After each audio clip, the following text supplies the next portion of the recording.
Excellent. Oh my God. Wow. Right, today's interview in the shed, we have the rather fabulous Dan Kraus. So we're just going to wait a couple of minutes while we all get ready. We wait for Dan to join us. Hi Stephen, how you doing? Wait for a few people to get online. Lawrence, Stephen, another Stephen, 3 Stephens, that's fantastic, love it. Hi Steve, how you doing? How's Jersey? 4 Steves. Okay, so the first 4 people who have joined is Steve, Stephen, Stephen. Hi Steve. And Dan, we've got the fabulous Dan, brilliant. Okay, we'll just give it a couple more minutes and we'll bring, I tell you, it's lovely here actually. We don't say that often in the UK, really warm at the moment. So, as always, we'll be recording this and sharing this, so we've got a good few people on at the moment. We've got 8 going. Hi Robert. So we'll just give it a couple of minutes. I guess what amazing week, well, amazing couple of weeks actually. Last week we had, I'm sure you all saw some brilliant pictures from R2 UK over at Telford. A huge get together, 3 days, it was phenomenal. We had some, you probably saw the 39.1% droids, which were the kind of little ones that were scooting around around the tracks, which was great fun. We had time courses, and we had probably everybody was there. I wouldn't even like to count the number of droids that we had, probably 30 or 40. But yeah, it was superb. Oh, Eric, excellent. Okay, so we'll let people join, but what we'll try to do is through the power of Facebook Live, we're going to hopefully bring Dan online. He says, let me just think. Not that one. Not that one. Okay, my fingers are not working properly here. Let's try again. That's that one there.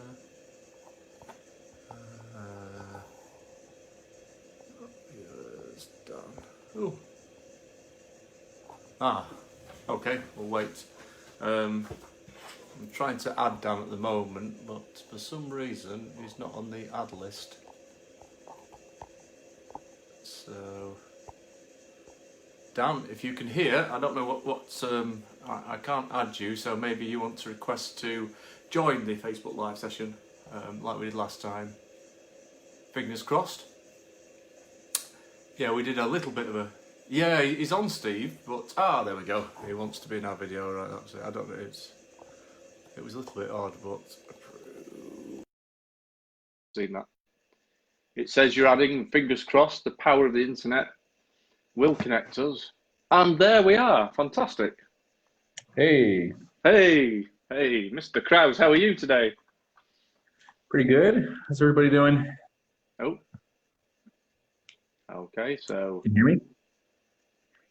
I can hear you. Can you hear me? Can you hear me? Yeah. Yep. Yeah. Is that all working? Yeah. I guess it doesn't want to use my headset. Okay. As soon as I connected, it dropped my headset. But if you don't get some echo or anything, then we'll just do it like this. It's working fine. I can hear you. I assume, yep, Steve says he can hear you too, so all is good. Cool. Fingers crossed the gods of the internet will allow us to have 40 minutes of interesting conversation before the world collapses. So, Dan, thank you. First of all, thank you so much for coming to spend a little bit of time with the guys. The god that created the Padawan 360.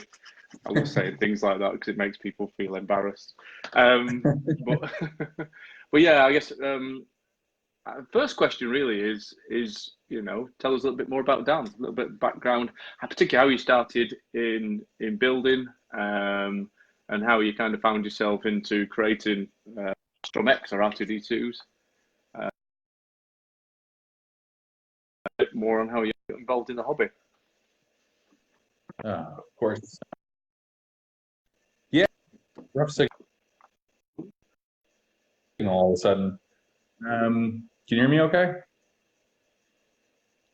Yep. Okay. Yeah, so I started, I don't know, I think I joined the R2 Builders Club, it's got to be about 6 years ago, I guess, at this point. I started off, I have a styrene droid, hand cut, scratch built for the most part, other than some, resin detail parts and things. I'm actually just about to go do a pretty major overhaul. I didn't really want to cut styrene again. I don't have a 3D printer kind of big enough, so I ordered Frank Pierce's kit just to redo the legs and motors and some electronics and stuff like that. A little bit more speedier and just a little bit more power in it. But yeah, so I first started out with Dan F's PS2 system. That was kind of my first go-to. I saw that right away, and I thought, hey, this is the way to control it. Like a little bit better than having like the whole big, huge RC transmitter. I know like guys like Mike Senna have like a switch box underneath their thing for each switch is a different sound, and it was just huge and bulky, and I've grew up with a game controller in my hand anyway, so it just felt like a pretty natural fit. I guess at that time there were some people that were working on like an R series control system. There was an idea for like a wrist mounted thing, which was pretty cool, but it didn't seem all that practical, to kind of be standing there with your arm up and doing this for, hours at a convention just didn't seem like it would be something that I wanted to do. So the PS2 control system made a lot of sense. And then it worked for, I don't know, maybe a couple months, and then all of a sudden it kind of just stopped.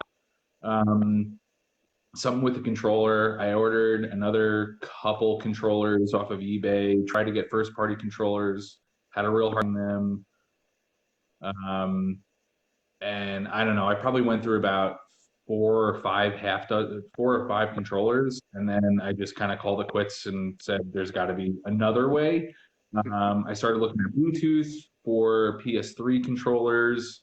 Tried a couple different Bluetooth adapters, didn't really like how they worked. I found some real inconsistencies with them where maybe 2 of the 4 shoulder buttons at the top of the controller would work. It's just too flaky. And then I thought, hey, if other people are going to start having problems with the PS2 controller, which people were, the last thing I wanted to do is, hey, put this new thing out and have a really hard time finding a Bluetooth adapter that was, would work universally. Seems like things have gotten better, but I guess at the time when we first started it, maybe 4 years ago, 4 or 5 years ago, that there was just too much variability, I guess, and didn't want to, go through that whole thing again with everyone. And what's your yeah. Oh, sorry. So what's your background? Were you from a programming background? Had you done a lot of work with Arduinos and that kind of thing? Yeah, Arduino not so much beforehand. So I am a software engineer for a trade for a living. Right now I run a mobile and front end team for DraftKings. We do online sports betting and daily fantasy and stuff, casino games. So mostly web applications. That's really where I do my work. Really hadn't had much exposure to any kind of embedded stuff until I needed to for R2 stuff. And how did you find the Arduino environment? Was it easy to kind of get into and start to code and develop?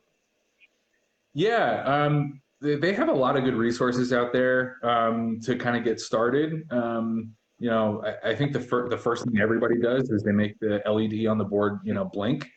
And that's pretty cool, you know, to write some code, very little code, and have something kind of physical actually happen. And then, you know, plug in a tiny little DC motor or a servo or something like that, and kind of ramp up from there. You know, there's tons of good resources, so I found it pretty good to get into. I think the biggest change for me was I'm used to, you know, pretty beefy servers and stuff like that, and lots of processor and memory, and you know, having to shrink all that down into something that's pretty small was you know, a little bit of a challenge and to get used to. And it was all standalone, right? So, what was it when you were developing it? What was the main challenges or main issues that you had to overcome? You obviously had some hurdles. Yeah, so memory usage, I think at first. So I had started on the Uno, and as started adding more variables to kind of just track things, different state of, you know, operation, speed controls, and stuff like that. I was hitting some memory limits pretty quick on the Uno. Yeah, for some reason, Dan F's stuff wasn't as memory intensive for the original PS2 stuff. So I just started kind of slimming things down, using a little bit smaller variable types, you know, from an integer down to like a byte, you know, instead of, you know, just over allocating memory for things that really just didn't need it. So I just started kind of slimming it down, and eventually got everything working on an Uno, but it took a little effort.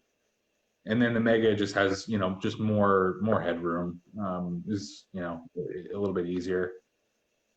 So I mean, a lot of the guys, I think the bit that they fear the most is kind of towards the back end of the build, where they've got to start to jump into electronics and power and all of that kind of stuff. What would you? I mean, for somebody who knows nothing, what would you say is the best way to start or to approach it? You know, where do you begin? I know your gift hood is fantastic because you've got some good documentation on there, but anything to kind of add to that? Yeah, so I was I don't know, I was probably at an interesting point coming into my build. I had never really, you know, the construction side of stuff, I hadn't really done anything like that before. Small model kits and, you know, furniture maybe, but like nothing much more involved beyond that. So, you know, that was a little bit intimidating. And then the actual electrical side is still a little intimidating for me. You know, I have a basic sense, but you know, things like circuit design and stuff like that is honestly still a bit above my head. I've learned a ton since, you know, kind of getting immersed in it, but I still don't feel like I have a very good grasp. So that's why at least the software side, that was where I felt like it could make a contribution and be really comfortable. Again, I do that for a living, so that was kind of my world already. So, you know, for someone kind of coming in, you know, first off, like, read the forums, and I know that's the thing that everybody says, but they say it for good reason. Spend a lot of time reading and reading and reading and reading, really, before you dive into anything, before you know, make an expensive mistake or change your mind or whatever. There's tons of good resources. And then you know, since I've joined, you know, the Facebook groups are good. It's not so great for finding past information, but it is good for getting an answer to a question in, you know, sometimes less than 10 minutes. So that's pretty helpful.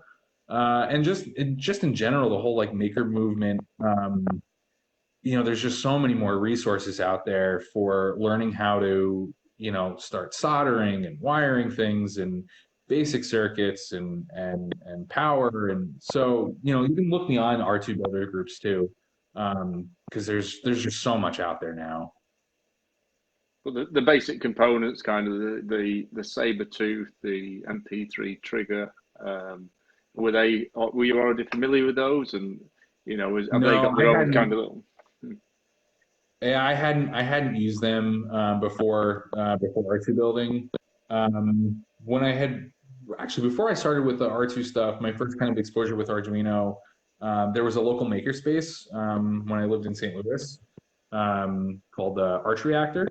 And for non-members even, they ran a couple Arduino class nights. And I had, dabbled with it a little bit, but it was the first time I used a motor shield there. We took a junky RC car and put a little motor controller behind it and wrote a little program to just kind of, drive 10 feet, turn, drive another 5 feet, turn the other way, just, not remote control or anything like that. So that was my first exposure with just the concept of a motor controller. So the Sabertooth was that, but more expensive.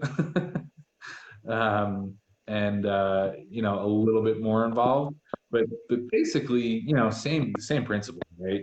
It's drive two separate motors and mix the signal so that you can say left and it figures out kind of what left means, how much power to apply to each motor. And it does a lot of the work for you, which makes it nice. Oh, cool. And have you got? I guess when people are starting off, they're obviously asking you. You may get lots of messages or questions. Is the common stumbling blocks that people hit where they hit challenges?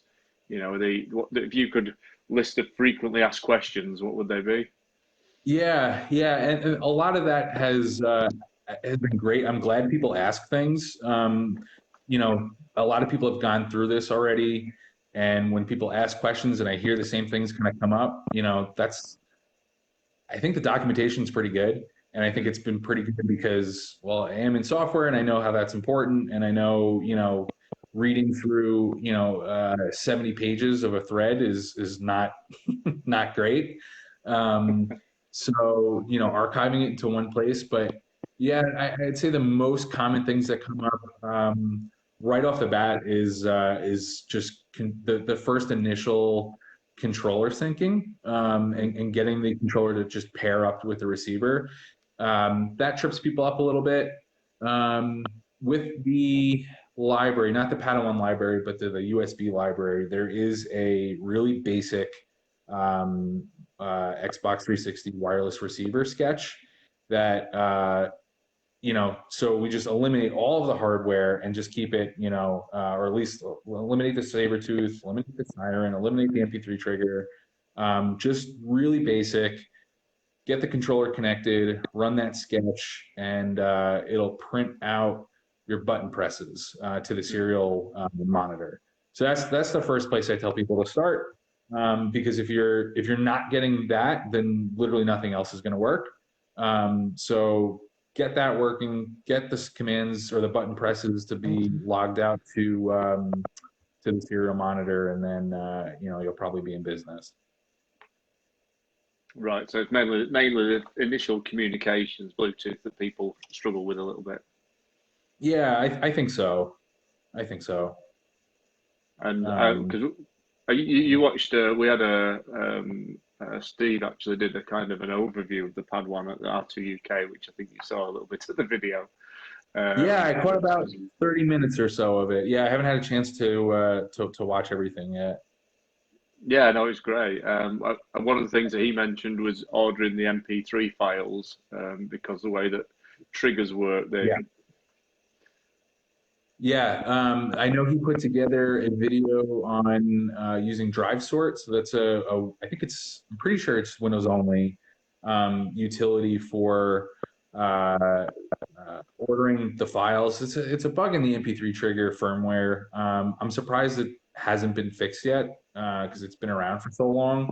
And I know they put out a new firmware maybe a year or two ago, but the problem predates that even. So at this point, I think it's just a weird quirk of using the thing. I don't think they're gonna fix it at this point. So yeah, getting the sounds in order, that's tricky. It definitely has thrown people off the first time they ask like, oh, the button mapping doesn't match the sound that I'm expecting. But at least if you're pushing buttons on the controller and you're getting a sound to play, that means stuff is working. So that's part of the battle right there. And you're over a big hump at that point. But then, it's a matter of just pop the micro SD out and struggle through that a little bit, and then you're up in business with the sound. I've been meaning to, and in fact, I should do this later tonight, is link Steve's video in the docs for people, because I know that's helpful. That was a utility I didn't even know about until someone else had mentioned it in the thread. I was just telling people to do it one by one, Right. all 60 sounds Move or whatever it is. Yeah. And I mean, how refined is the code now? Are you pretty much is it good to go? There's no bugs flying out or anything that frustrates you about it? No, I mean, so after the initial release, there was a bug with a turn speed. I think it was like turning left pretty slow, and I think I think I just overcomplicated some of the turning, and I didn't realize it for a little while. Honestly, I thought maybe my wheels on my droid were just rubbing when I turned left, and kind of thought nothing of it. But Corvus, I think is his name on the forums, had a fix for it. So quickly brought that in. I'd like to get some servo stuff kind of brought in. Servo stuff is tricky because everybody's different and everybody has their servos mounted differently. So the kind of min and max numbers for the open and close of, say, a door is going to be different for every single person. Even if you use the same hinges and the same arms, the same everything, because if you have it, 2 millimeters closer from the mount than I have it, then our numbers are just going to be different. So I want to include something for that in there, at least to get people started. But I don't want it to be prescriptive. I've kind of walked a line between having too much kind of custom stuff in it, so at least if there's something that everybody can pick off the shelf and use. So I'll probably put another sketch file as just a kind of a starting point for people to maybe adapt. But again, it's not going to be a one size fits all, because you may have 3 pie panels, I may have all of them, and the side ones, and the doors, and the CPU arm, and the lifter, and so and how I maybe want to control it, what button presses I want to press makes sense for me, but not for you. So I think get some basics in there, and then maybe some guide and kind of recommendations for next steps or something like that. And also, I haven't really spent enough time getting my servo linkage and stuff in place, and so that has not helped me help everyone else yet, just from my own kind of laziness. Yeah, I mean, I think a guide on one of the questions that I get asked quite a lot as well is can you extend the Padawan to control of the servos? How do you do button mapping and things like that? But the library for the Xbox 360 controller is fairly easy to extend the buttons, would you say? Totally. If you've never learned that code before, right? This stuff is super daunting. I get that. If you've never seen any code, it just looks like a whole bunch of gibberish. But I think if you go through a couple of Arduino tutorials, you'll get a little bit of a sense, and some of this stuff gets demystified a little bit. And then if you really just spend some time just reading through it and kind of go slow, again, especially if you've never looked at this stuff before, and really read it literally, and I think you'll find it is pretty straightforward. There's a lot of just if Xbox button A, and then another if statement underneath it. So if the first thing is true and the next thing is true, MP3.play and a number. So if you kind of step through it, then you can adapt it. So find a place where let's say L1 and up is pressed. I think that's the volume up buttons. Tweak it, change it so it's R1 and A. Take the same thing, copy and paste it, but just change it from L1 to R1 and see what happens. Have it play a different sound effect and, a low stakes kind of risk-free test to see if what you did works. If it plays the sound effect that you think. So if L1 and X is the lay message, make a tweak for R1 and X and change it from one of the songs to play the Leia message.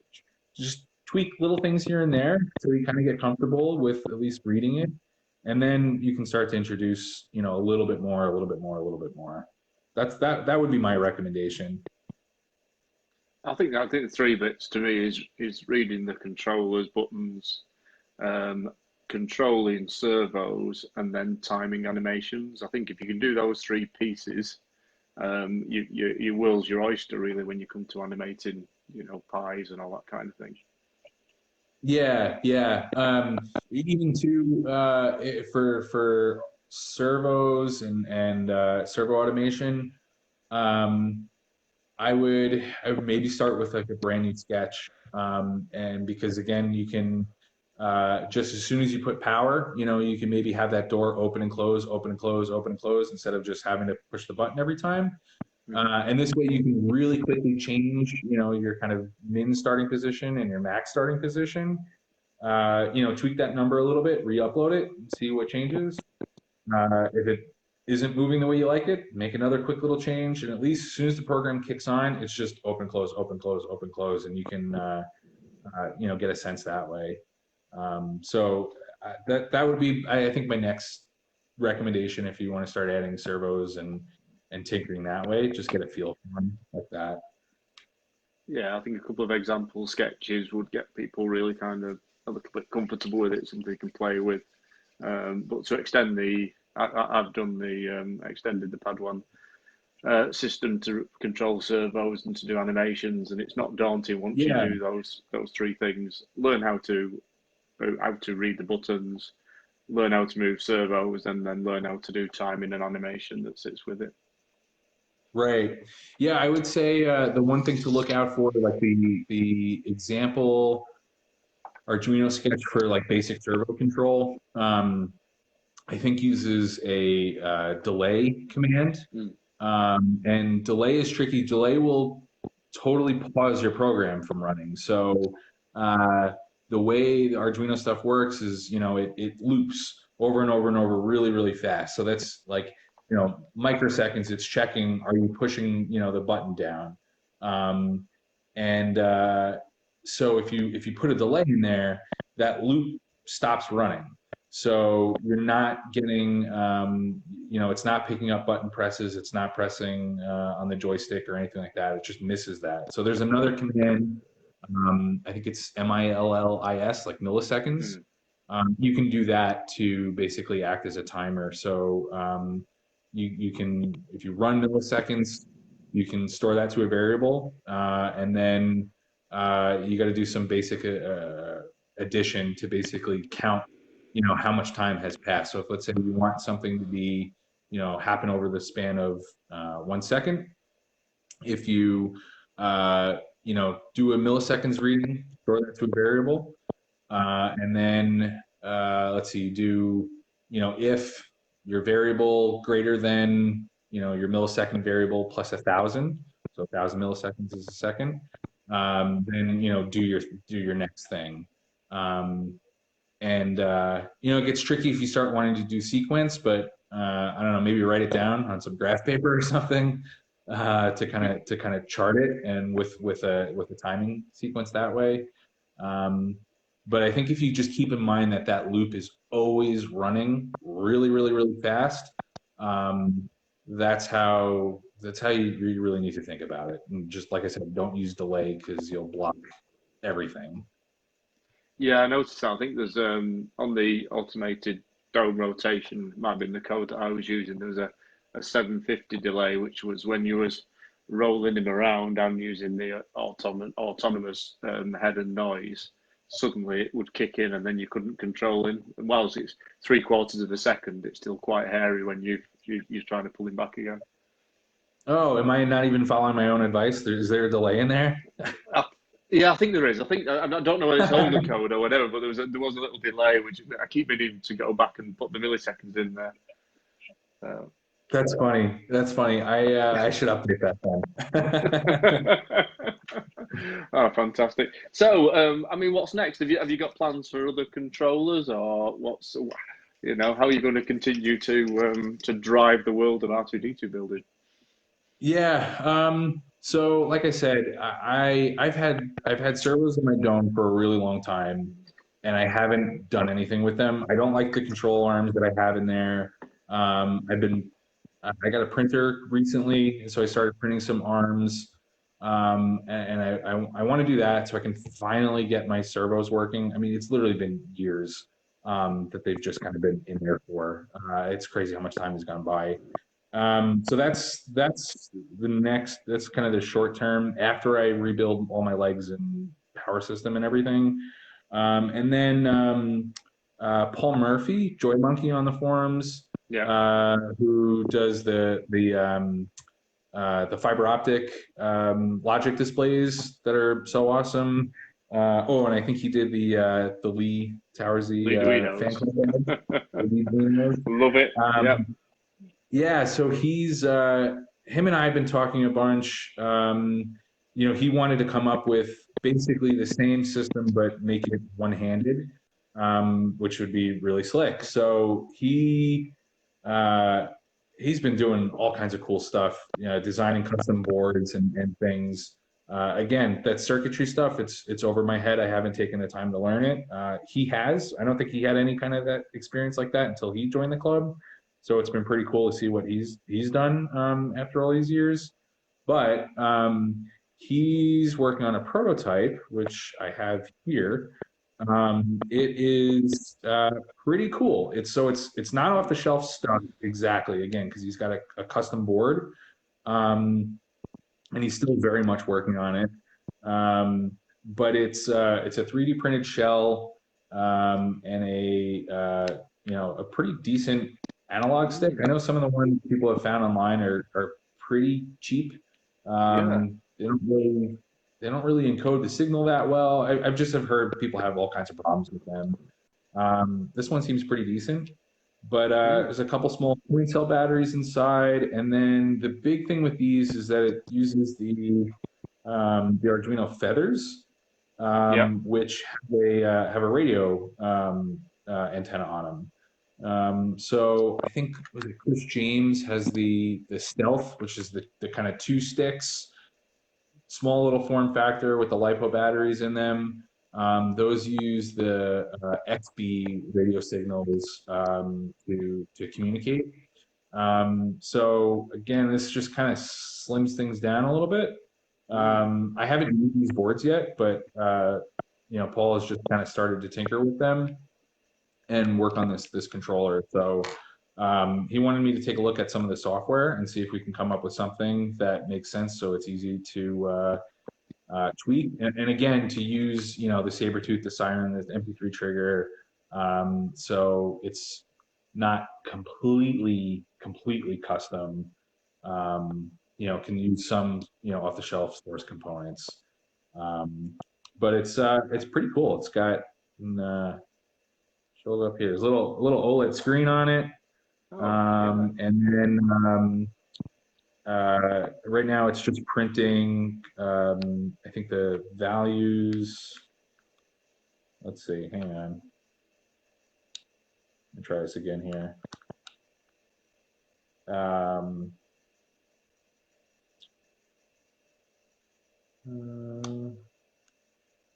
Well, I don't know. So these values are supposed to change as I update or push buttons on the stick. Not quite sure why they're not. Oh, there you go. So you can see the buttons. There you go. Binary kind of changes, and there we go. There's the stick kind of movement, and then there's 2 little shoulder buttons up here. So it's a pretty neat little form factor, but we wanted to get it to work basically the same way that everything else works with the Padawan stuff, just a different controller. Yeah. Yeah, that's brilliant. I'd like to know more about that, really. Well, I've got Yeah, yeah. the DO, which is obviously the small little just grab it. Yeah, this little fellow. So, but you know, That's great. I've been playing around with these on the Arduino and a 3D printed controller, but it's still running on the Uno. So if we could use the Featherlight controllers, which I've been looking at the boards because they've got the Arduino functionality plus Bluetooth or radio or all sorts of different extended features. They could almost use exactly the same controller as what you've got there, really. Yeah. Paul is actually local near me. He's at they changed it. It's no longer Boston Comic Con. It's now Boston Fan Expo, I think. I couldn't make it out there this weekend, but he sent this to me the other day. So when I have some time to kind of play around with, I haven't touched these feathers yet. So I'm not sure what kind of memory constraints we have, or clock speeds or anything like that just yet. But that makes it a fun challenge. Yeah, I think they're kind of comparable to the Megas. I think they are pretty chunky in the capability. Yeah, that's impressive then. But yeah, I'd be really interested in looking at that because I'm trying to find a better solution for the DO at this stage. So I'll probably need to reach out to Paul as well on that one. Yeah, so we were thinking about maybe using so there's an IMU so obviously one would be to drive, and then you need to do the dome somehow. So we were thinking possibly rotation. But if we do rotation, you want to probably map that to holding another button down and then rotate. So that you can flail around and talk to somebody, and you're not sending your droid all crazy.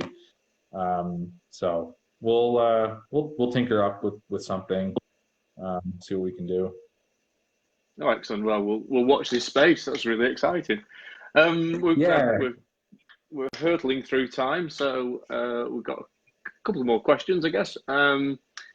Views on the new Star Wars films and the upcoming Rise of Skywalker. I'll leave it there. Answer the question. What do you think? I don't know. In terms of club members, I'm probably in the minority. I like The Last Jedi quite a bit. I liked it. I liked it quite a bit. I liked a little bit of the. Well, yeah, we'll leave it at that. No, I'm kind of with you on that. I like the rebellious side of it. I like it, the fact that they've done something different. I think it's a hard gig to go for, isn't it? Really, to please everybody. But I kind of wonder if people will change their tune in 10 or 15 years, looking back on it. It's a little bit subversive, and I get people don't like that. But it's different. It's different. I think, we've got to see the Rise of Skywalker and see how it all ties together before you get a full judgment, I guess. I agree. You'll be going to the immediately when it gets released. Is that the plan? Oh, I always do. I'm always there at whatever the earliest showing is. I'm there. Yeah. Brilliant.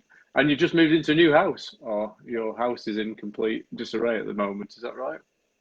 Yeah, just moved into a new place, and yes, it is in total disarray right now. And that's why I'm not at the convention with all the other builders, having a fun time there. Yeah, because you're moving in. Oh, fantastic. Yeah. Well, I think we'll start to wrap it up there. There's just seeing if there's any other questions that are coming through on the feeds. I think we've covered most of it. One thing I'll add, while I'm thinking of it. So I know I don't know how to pronounce his last name, Steve Bowdens, who did the video at R2 UK the other week. And there was some chatter about the left-handed control. So I pushed up, hasn't been merged into the mainline kind of master branch yet, but at least a first pass of swapping those controls out and making it primarily left stick drive instead of right stick drive. And I had thought way back when first doing it, I wanted to make that switch, and I thought, well, if people are upgrading, they're probably used to the right hand control from the PS2. I better not switch it on them. But there's way more people coming to it fresh and new than upgrading from the PS2. So totally, that was great. I'm glad people asked about it. So now we can get that in there. If people have suggestions and recommendations or things that they want to add, either ask me directly, ask on the forum, or Astromed forums, or on GitHub, open up an issue request or something like that. If it's useful to people, I mean, hey, if people want to share a file around, through zip files and stuff on email, like, sure, go for it.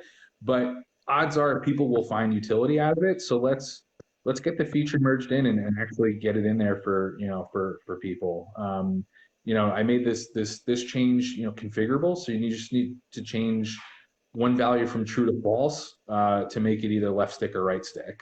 So we don't have an alternate version. It's just a simple configuration to switch it. This way, if there's another update down the line, we can keep it all in one place. People can find utility instead of asking, hey, can you share that little version, that extra version, and stuff like that. More power to people. Again, if they want to do it, that's great. But if it's useful, it's probably useful to other people too. So. Oh, brilliant! Fantastic. Are you coming to Anaheim next year to the celebration? Yeah. I missed Chicago this year or last year, but yeah, planning to get to Anaheim this time. Chicago was the first I've missed since the first one in Orlando, I guess. Celebration 5. So yeah. Other than the Europe ones, I haven't been to any of those. Oh, fantastic! Yeah, I'm popping along to Anaheim this year, so hopefully I'll be able to buy you a beer at the very least. Excellent. We'd love to meet you. Right. Well, thank you very much. As I said, I mean, I guess from what you've said, you're okay with the group and people kind of throwing ideas and thoughts and questions in your general direction. Yeah, for sure. Lovely guy. Absolutely. Always happy to help. Yeah, the way I look at it is, there's a wealth of information out there already that people have kind of figured out, and I never would have been able to build my droid if it wasn't for lots of other people, before me. So if this is, one way that I can kind of pay it forward, and then great. That's what I'm after, right? Other people help me, so if I can help others, then I should do that. Well, on behalf of all the builders, you are a star, a god amongst programmers. Look forward to all of the new stuff that you're going to kick out. So thank you very, very much. Yeah, thanks again for having me on. It's a lot of fun. Yeah, thank you. Cheers, Dan. We'll obviously publish this. We'll share it. It'll be on the Facebook group site for quite a while. Indefinitely, or until Facebook starts to take things off. We'll also probably stick it on YouTube for the guys that haven't got access there, but so everybody gets to see and hear a little bit more about what you do. So that's fabulous. And to return compliment, I haven't played around with any of your stuff, but by all accounts and from what I've seen, it's been incredible. It seems like there's like another wave of resurgence in droid building. I think like the styrene stuff that Dave Everett was a big leap. That was helpful for me because I didn't have the machinery and tools or the place to do it. And this feels like the next step after that. And, I don't know, it's making it approachable for a lot more people, and it's really cool to see. So great work. Thank you. No, it's cool and it's great fun, and hopefully we'll be able to work on something together. That'd be fantastic. Right, yeah. Dan, take care, and we'll meet in Anaheim, and I will buy you a frothy beverage as thank you for all the things that you do for everybody. So great, cool. Okay, cheers. Thanks, guys. Take care. Bye, everyone.